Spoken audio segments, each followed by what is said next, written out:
welcome to the Dark Origins of Disney, a series where I, your host Ebony, deep dive into the original fables that your favourite Disney stories derived from. This is a 10-part series focusing on some of the most well-loved children's tales, spanning across the years, as well as a bonus episode at the end, focusing on Disney as a whole, the company, and Walt Disney himself. Disclaimer: this is an origin story series and will not be focusing on the current backlash surrounding the new live-action films. Also, spoilers ahead.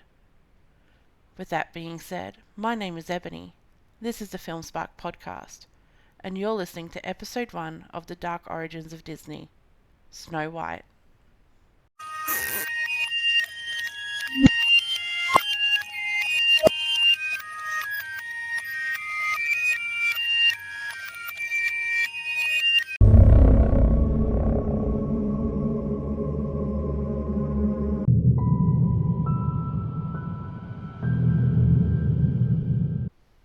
Snow White and the Seven Dwarfs, an American animated musical film released in 1937, that established Walt Disney as one of the world's most innovative and creative movie makers, along with Pinocchio from 1940.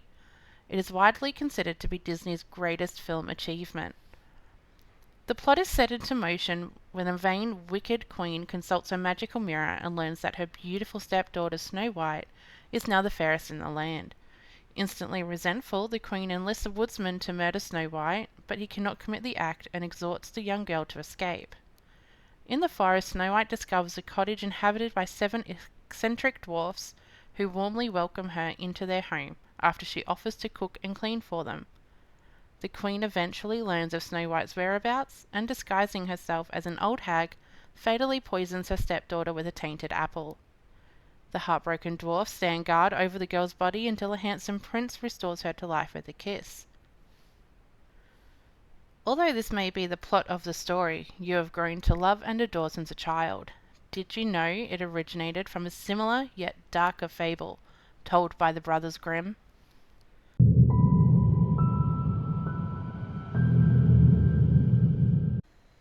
Snow White is a 19th century German fairy tale that is today known widely across the world. The Brothers Grimm published it in 1812 in the first edition of their collection, Grimm's Fairy Tales, numbered as Tale 53. The Grimms completed their final revision of the story in 1854, which can be found in the 1857 version of Grimm's Fairy Tales. The fairy tale features such elements as the magic mirror, the poisoned apple, the glass coffin, and the characters of the evil queen and the 7 dwarfs. The 7 dwarfs were first given individual names for the Broadway version of the show, and then given different names in Walt Disney's film Snow White and the 7 Dwarfs. The Grimm story, which is commonly referred to as Snow White, should not be confused with the story of Snow White and Rose Red, another fairy tale collected by the Brothers Grimm. In the 1980s and 1990s, some German authors suggested that the fairy tale could have been inspired by a real person. Eckhard Sander, a teacher, claimed that the inspiration was Margarete von Waldeck, a German countess born in 1533, as well as several other women in her family. Karl-Heinz Bartels, a pharmacist and scholar from Lower Maine, a town in northwestern Bavaria, created a tongue-in-cheek theory that Snow White was Maria Sophia Margaret Katharina, the Baroness von und zur Erthel, born in 1725. However, these theories are generally dismissed by serious scholars, with folklore professor Donald Haas calling them pure speculation and not at all convincing.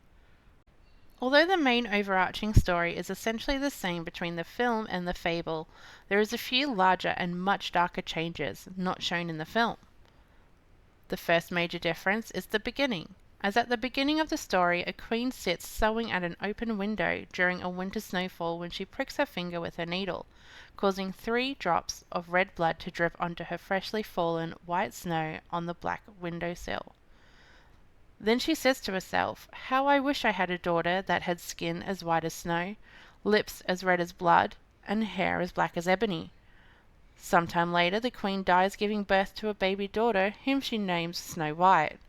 However, in the 1812 version of the tale, the queen does not die at all, but later behaves the same way as the stepmother does in the later versions of the tale, including the 1854 iteration. A year later, Snow White's father, the king, marries again. His new wife is very beautiful but a vain and wicked woman who practices witchcraft. Following this is the addition of immortality. The film does keep some dark elements in that it keeps the huntsman who's summoned to kill Snow White and is to provide her heart to the queen, which that in itself is a bit much for kids. However, the fable takes it one step further. In the fable, the queen requests the heart as she would like to consume it, as it will provide her with immortality. And now we move on to the queen's many selling careers. In the film, they show the queen disguised as a hag selling a poisoned apple to Snow White. But did you know that this wasn't the only poisoned object she gives to Snow White? That's right, the queen had quite the selling career, with first she appears at the dwarf's cottage disguised as an old peddler and offers Snow White colourful, silky, laced bodices as a present. The queen laces her up so tightly that Snow White faints. The dwarfs return just in time to revive Snow White by loosening the laces. Next, the queen dresses up as a comb seller and convinces Snow White to take a beautiful comb as a present. She strokes Snow White's hair with the poisoned comb.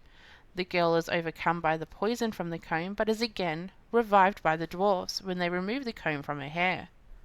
Finally, the queen disguises herself as a farmer's wife and offers Snow White a poisoned apple. Snow White is hesitant to accept it, so the queen cuts the apple in half, eating the white, harmless half herself and giving the red poisoned half to Snow White. The girl eagerly takes a bite and then falls into a coma, causing the queen to think she has finally triumphed.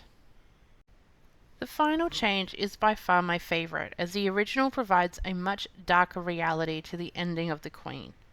As punished for the attempted murder of Snow White, the prince orders the queen to wear a pair of red-hot iron slippers and to dance in them until she drops dead. With the evil queen finally defeated and dead, Snow White's wedding to the prince peacefully continues. The thought of having a wedding guest dance around the queen as she screeches in pain from the red-hot iron shoes is incredibly brutal and cruel. Although the fable provides a much darker insight into the film, this doesn't mean you should turn a blind eye to what's kept in the film either. Between hitmen, hearts, and poison, Snow White proves to be a dark tale regardless, and definitely deserves a second thought as to, is this film truly for kids?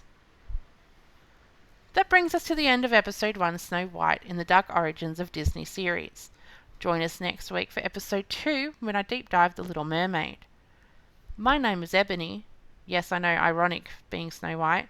This is the Film Spark podcast, and thank you for listening.